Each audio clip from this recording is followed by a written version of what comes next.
High সবাইকে, সবাই কেমন আছেন? আশা করি সবাই খুব ভালো আছেন, ঈশ্বরের কৃপায় যে যেখানে আছেন সুস্থ আছেন, আর আমিও খুব ভালো আছি। আর এখন 4:30 বাজে বিকালবেলা, আমি ব্লগটা শুরু করছি। এইখানে আমি এখন আমাদের কোয়ার্টারেই আছি। তো কি বলবো, এখানে আর কি বিকালবেলা থেকে শুরু করে মানে সকাল থেকে রাত পর্যন্ত এত লোক সমাগম, এত মানে কি বলবো প্রচুর লোক। এখানে এই লোকজনদের দেখতে দেখতেই আর নিজের ঘর মানে কাজকর্ম করতে করতেই সময় কেটে যায়। তো অনেকদিন পরে আবার ভিডিও বানাচ্ছি, খুব ভালো লাগছে। আজকের দিনটাও খুব ভালো, বেশ সকাল থেকে শুরু হয়েছে। তো আমরা উত্তরপাড়ার সাথে থাকি। তো এখানে হচ্ছে আমার বরের চাকরি সূত্রে এখানে আমাদের থাকা। আমরা প্রত্যেক 2 সপ্তাহ অন্তর এরকম আর কি, বা কখনো 1 সপ্তাহ এরকম ছাড়া ছাড়া বাড়িতে যাই। আপনারা দেখেই থাকবেন ব্লগে, ডায়মন্ড হারবারে দেখেই থাকবেন, ওখানে আমাদের হচ্ছে বাড়ি। তো আমরা ওরকম যাতায়াত করি। তো আমরা এখন কোয়ার্টারেই আপাতত থাকি। আর এটা একদম আমাদের কোয়ার্টারটা একদম স্টেশনের কাছে, মানে বারাসাত স্টেশনের কাছে। আর আমাদের কোয়ার্টারের সামনেতে মানে সামনে বাজার একদম। তো আমার ব্যালকনি থেকে দেখাই যায়। তো সারা দিনের এত লোকজন, মানে ভালো লাগে এখানে, মানে কোনো বোরিং ফিল হবে না, কোনো কিছু মানে মনে হবে না যে একা একা, সেটা কখনোই মনে হবে না। যদিও আমি একা থাকতে ভীষণ ভালোবাসি। দেখুন সবাই তো মানে সব কিছু মানে ভালো লাগে না, তেমনই আমার লোকজন ভালো লাগে কথা বলতে, ঠিক আছে। তবে বেশি কথা বলতে মানে বেশি লোকজন আবার আমার খুব একটা না, যেটা ব্যক্তিগত পছন্দ, এটা আমি একা থাকতে ভালোবাসি। তো এইরকমভাবেই মানে একা একা বেশ মানে নির্জন, মানে কী বলবো, নিরিবিলি শান্ত পরিবেশ আমার বেশি ভালো লাগে। কিন্তু এখানে যে এটা হয়, আসলে এখানে বাজার তো সামনে, তাই প্রচুর মানুষের ভিড় সমাগম, মানে ভিড় হয়। বাজার থাকলে যেরকম হয়। আর সবথেকে বড়ো কথা হচ্ছে আমাদের কোয়ার্টারের পাশেই একদম একটা বড় মাঠ আছে। তো এখন হচ্ছে কী বলবো, এই মাঠে আর কি মানে সব সময় সেই সকাল থেকে রাত পর্যন্ত মানে এখানে মাঠে আর কি প্র্যাকটিস হয় রীতিমতো, সব খেলা টেলা করে যে যারা আর কি মানে বয়স্করা আসেন, এখানে লাফিং ক্লাব হয়, সব বয়স্ক মহিলা যা মানে সবাই এখানে মানে অনেকেই আসেন এই মাঠে, খেলা সব কিছু হয় আর কি। তো সবসময় মাঠটা একদম পরিপূর্ণ থাকে বলতে গেলে, খালি খুব কম থাকে রাত্রেই, রাত 12:30 11টার দিকে, তখন তো খালি হবেই। আর আরও শীতকালের সময়, গ্রীষ্মকালে কিন্তু ভালোই রাত্রে 12:30 1টা পর্যন্তও লোক থাকে। তো এখানে আপনাদের দেখাবো আমার ব্যালকনি থেকে বাজারটা, বা আমি এখন যে জায়গাটা দাঁড়িয়ে আছি এটা পুরো আমার ব্যালকনির সামনে। তো আপনাদেরকে দেখাই, আপনারা দেখলে বুঝতে পারবেন। তো চলুন দেখাই আপনাদেরকে। তো এই যে আমার ব্যালকনি, এই দেখতে পাচ্ছেন। আর এই যে আমি যে মাঠটার কথা বলছিলাম, এই যে এই মাঠটা দেখুন, সবাই ওখানে প্র্যাকটিস করছে, মানে যে যার প্রস্তুতি নিচ্ছে, ট্রেনিংয়ের প্রস্তুতি চলছে। এখানে অনেকে হাঁটাহাঁটি মানে মর্নিং ওয়ার্ক বলুন, যাই বলুন কেন, সবসময় ভিড় থাকে। আর এটা অ্যাকচুয়ালি এই যে প্যান্ডেলটা দেখতে পাচ্ছেন, মানে ওই যে বাঁশ টাঁশ দেওয়া হয়েছে, এটা ক্রিকেট টুর্নামেন্ট হবে। তো এখানে সব খেলাধুলা চলছে এখন। আর এই যে সামনে এই যে দেখতে পাচ্ছেন, এটা বাজার। এই যে রাস্তাটা দেখতে পাচ্ছেন, এই যে লোকজন যাচ্ছে, এইটা হচ্ছে পুরোটাই বাজার। এই সাইডটা হচ্ছে পুরোটাই মাছের বাজার, এই সাইডটা। আর এইদিকে হচ্ছে সবজি বাজার। আর এই যে তারপরে হচ্ছে এদিক থেকে দিলে এই যে এই দিকটা হচ্ছে আমাদের স্টেশন পড়বে, ওই যে। আর এটা আমাদের কোয়ার্টার, এটা 4 তলার ওপরে আছে। এই দিকটা হচ্ছে স্টেশন পড়বে, আর ওদিক থেকে ওদিকে হচ্ছে দমদম আছে আপনার, এদিকে হচ্ছে স্টেশন পড়বে। তো এখন হচ্ছে আমি মানে প্রায়শই যখনই সময় পাই আর কি, বিকাল টাইমটা এখানে দাঁড়ালে মানে কি বলবো, একদম কোনো কিছু বোরিং ফিল হবে না। এত সুন্দর জায়গা, আমার খুব পছন্দের একটা জায়গা। এমনিতেই সবার কাছে যাদের ব্যালকনি আছে, বা মানে যাদের প্রকৃতি ভালো লাগে এরকম, মানে কি বলবো, নিজের সাথে নিজের সময় কাটাতে ভালো লাগে এরকম সব কিছু দেখে আর কি। তো বেশ ভালোই লাগে এরকম। এখানে সত্যি বলতে কি আমার বোরিং ফিল একদমই হয় না, কারণ এত সুন্দর একটা জায়গায় কারোর বোরিং ফিল হতেই পারে না। আর তো দেখেই তো দিলাম আপনাদেরকে। আর হচ্ছে কি বলবো, আর 2023 তো চলে যাচ্ছে, এবারে 2024-এর আগমন। আর সামনেই ইংরাজি নববর্ষ। তো সবাইকে হ্যাপি নিউ ইয়ার। সবাই খুব ভালো করে কাটাবেন, আনন্দে কাটাবেন, আর বছরটা খুব ভালো কাটবে আপনাদের সবার। তো আমার তরফ থেকে আমার সকল বন্ধুদের হ্যাপি নিউ ইয়ার জানাচ্ছি। আর আজকে যে বিষয়ে আমি আপনাদের সাথে কথা বলবো, সে বিষয়টা আর কি বলবো, সেই বিষয়টা না সবার সাথেই আর কি মানে হয় না, মানে জীবনে চলার পথে তো অনেক কিছুই আমাদের চোখে পড়ে বা আমরা উপলব্ধি করি। তো সেক্ষেত্রে দাঁড়িয়ে এই যে কথাগুলো আমি আপনাদেরকে আজকে বলবো বা জানাবো, এগুলো সবাই, আমি যে কথাগুলো আপনাদের সঙ্গে শেয়ার করি সেগুলো দৈনন্দিন জীবনে বলুন বা যে কোনো ক্ষেত্রেই বলুন, সবাই জীবনেই ঘটে থাকে বা শুনতে হয়। আমি যে কথা মানে যে বিষয়ে আজকে কথা বলবো সে বিষয়টা না কী বলবো, খুব মানে একটা সহজলভ্য বিষয়, কিন্তু ব্যাপারটাও অতটা সহজ নয়। দেখুন, একটা কথা মানে আমি জানি না আমি নিজে কতটা মানে আপনাদেরকে বোঝাতে পারি বলে। আমি তো মেনলি দেখুন যেগুলো বাস্তবে হয় সব, আমি আগেও বলেছি যে সব কিছু যে আমার সাথে হয় তেমন না, কিন্তু আমার যেগুলো অভিজ্ঞতা আর কি টুকিটাকি মানে দেখেছি, আমার নিজের সাথে না ঘটলেও আশেপাশে দেখেছি, সেগুলোই যে উপলব্ধিগুলো আমি করেছি সেগুলোই আমি শেয়ার করি আপনাদের সাথে। তো আমি যেগুলো আর কি আপনাদেরকে বলি, এই যে বাস্তব অভিজ্ঞতাগুলো, এগুলো আপনারা সবাই কম বেশি কী বলবো তার মধ্যে থেকে গেছেন বা এখনও কেউ কেউ যাচ্ছেন। তো যাই হোক, আমি যে কথাটা বলবো সেগুলো আশা করি মানে আপনারা ফিল করতে পারবেন। তো এটা হচ্ছে সকালবেলার দৃশ্য। সকালবেলা বাজার ওদিকে বসেছে, মানুষ ওই লোকজন কেনাকাটা করছে, বাজার হাট করছে। এখানে বাজারটা অনেকটাই দেরিতে বসে। শীতকালে এমনিতেও বাজার আমাদের ওদিকে বাজার হচ্ছে একটু তাড়াতাড়ি বসে, মানে আমাদের কপারহাটে, ডায়মন্ড হারবারে সকাল সকালে বাজারে গেলে পাওয়া যায়, কিন্তু এখানে অনেকটু দেরিতে আর কি বাজারটা বসে। তো এখন 10টা বাজে। তো এই যে আমি রান্নাবান্না কমপ্লিট করে আর একটু এই এসেছি। ও এখানে হচ্ছে একটু ফোন দেখছে আর ওই সামনে এক্সাম তাই দেখছে। আর আমি এখানে আজকে রান্না করেছিলাম, আজকে দুপুরে আমাদের হয়েছিল বেগুন ভাজা আর সাথে মাছ ভাজা আছে।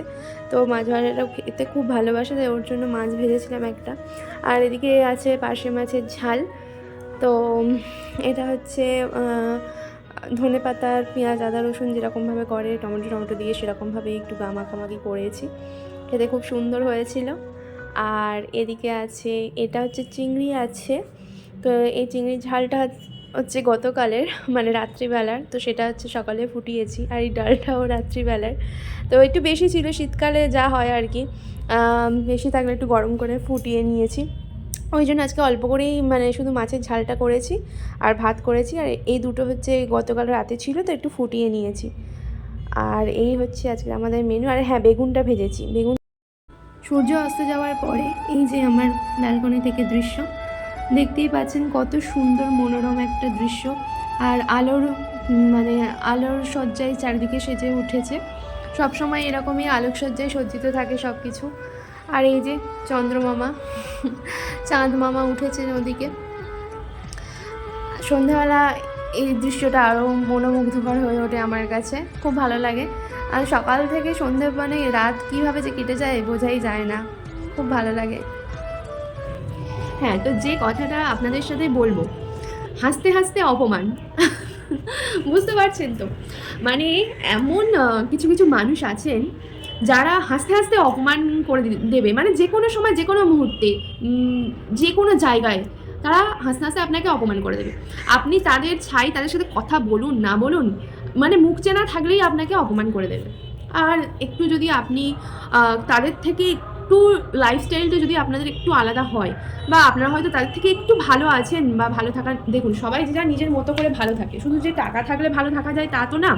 কিন্তু ধরুন আপনি নতুন কিছু আপনার মানে আপনি নতুন কিছু আপনার জীবনে মানে যেটা আগে আপনার ছিল না এখন হয়েছে আর কি, সেগুলোকে নিয়েও মানে যেখানে সেখানে এমনভাবে কথা, ভালোভাবে কিন্তু বলবে না আপনাকে, সাপোর্ট কিন্তু করবে না, উল্টে কী করবে, উল্টে হচ্ছে মানে এমন প্যাক মেরে কথা বলে না, সেই রকম প্যাক মেরে কথা বলবে। আর অপমান তো বাবা রে বাবা, মানে হাসতে হাসতে মজার ছলে অপমান করে দেবে, এমন মানে কি বলবো, কিছু কিছু মানুষ আছেন।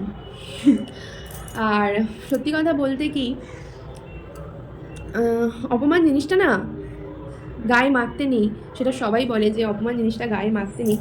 তবে কিছু কিছু অপমান না এতটা বিরক্তিকর, এতটা ইরিটেটিং হয়, সেগুলো আর নেওয়া যায় না। মানুষ আমি জানি না সুযোগ পেলেই অপমান করতে ছাড়ে না, তবে কেউ কেউ মানে আছে যেটা মাত্রাতিরিক্ত ঘটে, যেটা তারা মানে তাদের কোনো হয়তো কাণ্ডজ্ঞান নেই বলেই এই কাজগুলো করে। যেখানে সেখানে অপমান করে দেবে, হাসতে হাসতে অপমান করে দেবে। আপনি বুঝতে পারবেন কিন্তু কিছু করতে পারবেন না। সিচুয়েশনটা এমন ক্রিয়েট হবে যে সেখানে আপনার কিছু করার থাকবে না, কারণ আপনি ভদ্রতার খাতিরে তো কিছু বলতে পারবেন না। যারা আপনাকে বলছে তাদের তো কোনো ভদ্রতা নেই, তাদের তো কোনো মানে তাদের কোনো কিছুই নেই, লাজ লজ্জা কিছুই নেই। তারা দিব্যি মানে অন পাবলিক বলুন, রাস্তাঘাটে যেখানে সেখানে মানে অপমান করে, আপনার মজা করে, হেসে খেলে মানে আপনার পুরো ইমেজটাই খারাপ করে দেয়। তারা এটাই তো চায়। কিন্তু আপনি ভদ্রতার খাতিরে কিছু বলতে পারবেন না। উল্টে আপনি যদি সিরিয়াসলি কথাটাকে বলেন, তখন সে বলবে আমি তো মজার ছলে বলেছিলাম, তোর এত সিরিয়াস হওয়ার কী আছে। কিন্তু না, সে মোটেও মজার ছলে আপনাদেরকে বলেনি। যারা এই উদ্দেশ্যে কথাগুলো মানে অপমান করে, তো সে মোটেও মজার ছলে কিন্তু কথাটা বলেনি। সেই কথাটা বলেছে আপনাকে অপমান করার জন্য, কিন্তু তার টেকনিকটা আলাদা, মানে হাসতে হাসতে অপমান করা যেটাকে বলে। তো সেখানে আপনি সিরিয়াসভাবে বলতে যাবেন, লোকে আপনাকেই খারাপ ভাববে। কিছু কিছু মানুষ এরকম হয়, আর নতুন করে তো বলার কিছু নেই, আর তারা জীবনে শোধরাবেও না। তো এইসব মানুষদের থেকে দূরে থাকা ভালো। যখন আপনি বুঝতে পারছেন, আপনি না মানে আমার ক্ষেত্রে যেটা হয়, আমার সাথে এরকম কিছু কিছু সময় ঘটেছে। তো এমন অনেক মানে সময় গেছে, ইচ্ছা করে অপমান করেছে, ইচ্ছা করে ছোট করার চেষ্টা করেছে। আর হ্যাঁ, একে অপরকে এই ছোটো করার যে ঘৃণ্য মানসিকতা, আমি জানি না এটা মানুষের মধ্যে কেন মানে এরকম হয়। ভালো কেউ কারো সহ্য করতে পারে না, সেটা তো যেমন ঠিক, তেমন একে অপরকে ছোট করতেও ছাড়ে না। এতটাই মানে নিজ মানসিকতা। সে আপনার দুর্বল জায়গাগুলো জানে। আপনি এই যে আপনি হয়তো কোনো মানুষকে বিশ্বাস করে আপনার কথাগুলো বললেন, তো সে মানে যে কোনো কথা হোক, সেটা আমি বলছি না আপনার পার্সোনাল মানে কোনো কিছু বা যাই হোক, যে কোনো কথা হোক, তো সে মানুষটা এমনভাবে সেটাকে মানে বিকৃত করে সবার সামনে উপস্থাপনা করবে যাতে আপনি ছোট হন সবার সাথে। আখেরে তার কাজটাও হয়ে গেল। ওই বলে না, সাপ মরবে লাঠিও ভাঙবে না। তার কিন্তু ইন্টেনশন ছিল আপনাকে ছোট করার, তাই জন্য সে ওই ভিড়ের মাঝখানে বা সবার সামনে আপনাকে ছোট করেই ছাড়লো, তাও কি মানে হাসির ছলে। আমার একটাই আপনাদেরকে বলার উদ্দেশ্য, যারা এরকম বলেন, আমরা অনেক সময় চুপ করে থাকি, কিন্তু এই চুপ করে থাকলে চলবে না। যোগ্য জবাবটা তাদেরকে দিয়ে যেতেই হবে। তাদের মানে আপনার যদি ইমেজ খারাপ হয় হোক, ইমেজ নিয়ে কিছু যায় আসে না। কারণ আজকাল মানে কারোর চুপ করে থাকলে হবে না। অপমান করেছে মানে আপনাকে বলতেই হবে, যোগ্য জবাবটা দিতেই হবে। সবসময় তো ছেড়ে দেওয়া যায় না, না। এইসব মানুষদেরকে আরও ছেড়ে দেওয়া যায় না, যারা ইচ্ছা করে ইচ্ছাকৃতভাবে ছোট করে। তো আমার একটা কথাই বলার, যে যারা যখন আপনি বুঝতে পারবেন যে আপনাকে এরকম অপমান করে ছোটো করছে, তো তাদেরকে সিম্পলি মুখের ওপরে জবাবটা দিয়ে দেবেন, হাসতে হাসতে। আপনিও হাসতে হাসতে জবাব দিয়ে দেবেন। যেমন বলে না, তো যে যেমন তার সাথে তেমন ব্যবহার করাই উচিত আমার মনে হয়। কারণ কিছু কিছু ওই ঘৃণ্য মানসিকতার মানুষ আছে, যারা ছোট করতে ব্যস্ত থাকে, নিজের দিকটা মানে কোনো তাদের কিছু যায় আসে না। অপর দিককে ছোট করার জন্য তারা সব সময় উঠে পড়ে লাগে, সব সময়। আর হয়তো আপনি তার সাথে পাঁচেও থাকেন না, তার কোনো কথাবার্তায় থাকে না, হয়তো এমনি সামনে দেখা হলে যেমন কুশল মানে ভালো মন্দ কথাবার্তা, মানে যেমন কেমন আছেন এইসব হয়তো বলেন, টুকিটাকি হয়তো এরকম কথাবার্তা। আপনি বেশি ডিপলি তার ব্যাপারে জানতে চান না, আপনি তার পার্সোনাল লাইফে ইন্টারফেয়ার করতে চান না। কিন্তু অনেক মানুষ এমন আছে যে জোর করে গায়ে পড়ে আপনার পার্সোনাল লাইফে ইন্টারফেয়ার করবে। এই কি হচ্ছে, ওই কি হচ্ছে, তাই কি হচ্ছে। আপনি হয়তো তার লাইফের ব্যাপারে ইন্টারেস্ট নন, কিন্তু সে আপনার লাইফের ব্যাপারে খুব ইন্টারেস্ট। মানে একটা মানুষ এরকমই আছে। তো সেক্ষেত্রে আমার মনে হয় তাদেরকে অ্যাভয়েড করাই ভালো, কারণ এরা হচ্ছে তাল মিচড়ি ছুরি। কোথা থেকে যে কী করে দেবে, কোথা থেকে যে কীভাবে কেটে দেবে তার নেই ঠিক। মানে এতটাই মানে বিকৃত মস্তিষ্কের মানুষেরা। আর আপনি কিছু বলতেও পারবেন না, ভদ্রতার খাতিরে আপনার তো মানে বলতে বাধা লাগবে না। কিন্তু কী আর করা যাবে, এখন আর ভদ্রতা দেখিয়ে লাভ নেই। যে যেমন তার সাথে তেমন ব্যবহার করতে হবে। অপমান করেছে তাহলে জবাবটা দিতেই হবে। সবসময় চুপ থাকলে দেখবেন আপনার ওপরেই মানে যেখানে দেখা হবে সেখানেই ছোট করবে, হেসে খেলে মজা করে অপমান করবে। এদের স্বভাবটাই ওই রকম। তো যে যেমন তার সাথে তেমন ব্যবহার করাটা উচিত। আর হ্যাঁ, কিছু কিছু মানুষের স্বভাব আছে, খুব জোরে জোরে লাউড স্পিকারে কথা বলে। হয়তো সেটা তাদের মানে ন্যাচারালি আমরা যেরকম কথা বলি, মানে এমনি নর্মালি কথা বলি, তার থেকে ভলিউমটা আপ অনেকেরই হয়। কিন্তু তারা অনেকেই আছে না, খুব ভালোভাবে জোরে কথা বললেও কথার ধরনটা, আমাদের এই কথার ধরনটা কিন্তু মনের মধ্যে খুব এফেক্ট ফেলে। মানে আমরা একটা সেন্টেন্সকে যদি সেটাকে খুব জোর দিয়ে বলি, বা ওই যে যেমন হয় না, আমি যদি বলি আপনাকে যে আপনি কেমন আছেন, তা আমি যদি এটাকে আপনাকে এরমভাবে বলি যে আপনি কেমন আছেন, এরমভাবে যদি বলি, মানে কথার ধরনটা যদি পাল্টে যায় তাহলে একটা সেন্টেন্সের অনেক কিছুই মানে পাল্টে যাবে, মানে মানেটাই আলাদা হয়ে যাবে, তাই না? তো সেক্ষেত্রে ওই রকম মানুষদের হয়তো সেটা তাদের স্বভাব, কিন্তু আমাদের কোথাও না কোথাও একটা মানে যেন মনে হয় যে বাবা আমার সাথে এরকমভাবে কথা বললে, বিশেষ করে আমার হয়তো অনেকে ন্যাকামও ভাববে আমি জানি না, কিন্তু আমার সাথে কেউ যদি খুব লাউড কথা বলে আমার খুব বিরক্ত লাগে। মানে নর্মালি হয়তো মানুষটা আমার সাথে কথা বলছে কিন্তু খুব লাউড কথা বলছে, মানে খুব চিৎকার করে কথা বলছে। আমি কারণ ভাবি যে মানুষটা এত চিৎকার করে কথা বলছে কেন, আমি তো সামনেই আছি, আমি তো শুনতে পাচ্ছি, তাহলে তো চিৎকার করার কী আছে? তো এক্ষেত্রে এগুলো একটু প্রবলেম হয়।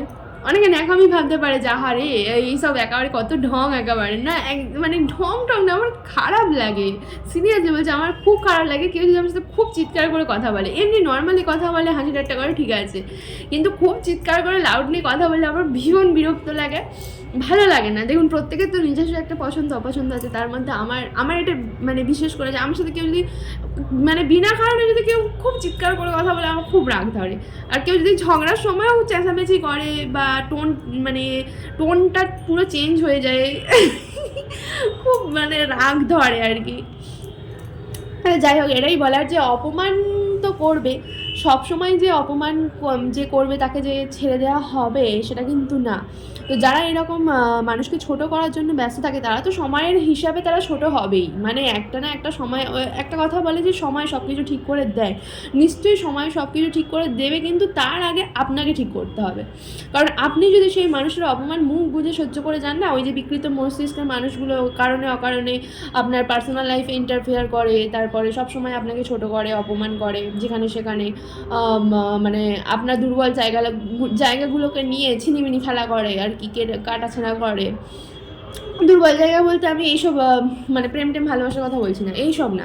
ধরুন আপনার কিছু দুর্বলতা আছে, আপনার মানসিক দিক থেকে বলুন, আপনার মানে ব্যক্তিগত জীবনে হয়তো এই যে চাকরি বাকরি ক্ষেত্রে বা যেরকম হোক আপনার কিছু জায়গা আছে, সেইগুলোকে নিয়ে যদি রাস্তাঘাটে লোকের সামনে আপনাকে এম্বারেস করে, তো সেখানে যোগ্য জবাবটা কিন্তু উচিত দেওয়া। একদম সপাটে মুখে যোগ্য জবাব দেবেন, চুপ করে থাকবেন না, কারণ চুপ করলে ওই মানুষগুলো পেয়ে বসবে। আমি নিজে ভুক্তভোগী হয়েছি, কারণ আমি দেখেছি এইসব মানুষদেরকে না যখন দু একটা ট্যাড়া ব্যাগা কথা বলবেন তখন দেখবেন আর একটা কথাও বলতে পারবে না, তখন মানে কথায় তো কথা বাড়বে, আর ওরা রাস্তাঘাটের মধ্যে যখন আপনি চুপ করে থাকবেন তখন ওরা একের পর এক বলে যাবে, তখন হচ্ছে মানে ওদের কি মানে ওদের বেশ মজা লাগবে। কিন্তু আপনি যখন ট্যাড়াব্যাকা কথা দেবেন, মানে অপমানের জবাবটা আপনি দেবেন, তখন না ওরা ঠিক আর মানে যে বাবারে এই আমার কথা বলছে না, মানে এরকম একটা মনে হবে যে না চুপচাপ এ করে যায়, কারণ এ তো উত্তর দিচ্ছে। তাই কথার প্রত্যুত্তরে উত্তরও দিতে হবে, চুপ করে থাকলে হবে না। অপমানের জবাবটা কিন্তু দিতে হবে, সময়ের মতো জবাব দিয়ে দেবে, কিন্তু আপনার সময় আপনার অপমানের জবাব নিয়েই ছাড়বে, কিন্তু আপনাকেও চুপ করে থাকলে চলবে না, আপনাকে বলতে হবে না, আর ওরা দিনের পর দিন পেয়ে বসবে, তখন এটা করতে দেওয়া চলবে না। তো সেটাই আপনাদেরকে বলার যে অপমান করলে চুপ করে থাকবেন না, বলে দেবেন, তাতে আপনার ইমেজ যদি খারাপ হবে, কারণ আপনি তো জানেন আপনি আপনার কাছে পরিষ্কার, কারণ কেউ যদি যেচে অপমান করে মানে আপনাকে ছোট করে, তাহলে আপনারও অধিকার আছে অপমান করে দেওয়ার। চুপ করে থাকলে এখন হবে না, যে যেমন তার সাথে তেমন ব্যবহার করতে হবে। আর সন্ধে হয়ে এসছে, সূর্য মামা অস্ত গেছে, তো পাখিরা সব যে যার নীড়ে ফিরে গেছে। আর এই যে আমি সন্ধে বাতি দিয়ে দিয়েছি। আর এদিকে আমার মা লক্ষ্মী বিরাজ করছেন, এদিকে আছেন বাবা গণেশ, এদিকে আছেন ভোলা মহেশ্বর। এই যে ভোলা মহেশ্বর আমার, এই যে এদিকে বাবা গণেশ, মা লক্ষ্মী, এই আমার সিংহাসন, আর এদিকে ধূপ জ্বলছে।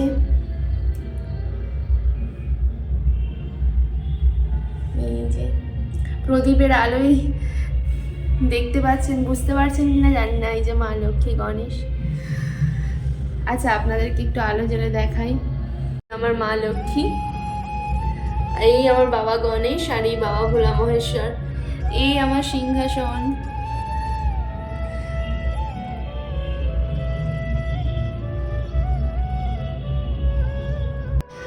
তো চলুন আজকের মতো এই পর্যন্ত, আপনাদেরকে এটুকুনি বলার ছিল আজকে। তো পরে আবার একটা নেক্সট ভিডিওতে আসবো, আজকের মতো এই পর্যন্ত। আর হ্যাঁ, আমার চ্যানেলটাকে সাবস্ক্রাইব করতে ভুলবেন না। আমার ভিডিওটাকে লাইক করুন, পাশে থাকুন। আর অ্যাডভান্স, আর মানে আবার বলছি অ্যাডভান্স হ্যাপি নিউ ইয়ার। সবাই খুব আনন্দ করবেন, যদি এখন একটু দেরি আছে তবুও কাছাকাছি তো এসে গেছে। তাই আপনাদের সবাইকে জানাই ইংরাজি নববর্ষের হ্যাপি নিউ ইয়ার।